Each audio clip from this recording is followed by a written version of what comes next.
everyone thinks like, oh, girls aren't very good at math, science, all that stuff. Like they think that's just like a guy's kind of subject, a guy's thing.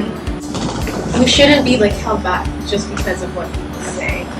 Girls are really missing out in that field. They speak up and voice their opinion. It's really incredible to see somebody that you're like, oh, perhaps they don't have any ideas. No, they do. We just need to give them an opportunity to speak it.